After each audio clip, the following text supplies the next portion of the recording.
देखो मु गोटे नड़िया नहीं आउ से 2-3 कप क्षीर आ नड़िया कुरी नड़िया कुरी सारापर चाउल नड़िया मिसेक ग्राइंडिंग करदे क्षीर देना से चीनी चामच देवे आ ग्राइंडिंग करदे ग्राइंडिंग कर सारापर गोटे बाउल लुण देकिना पिठो घाटी देवे टे बेकिंग सोडा देकी भलसे घाटी देकी घोड़े देवी आउ देख तावा बसैली तावार 1 चामच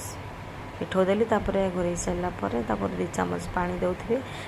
से भलसे फुल आउ चितौ अमावास्या पिठा 3टा होगला मत बहुत भल लगे चितौ अमावास्या पिठा खायापी तो फाइनाली मुझे चितौ पिठा बन सारे आए टेस्ट करमी लगुच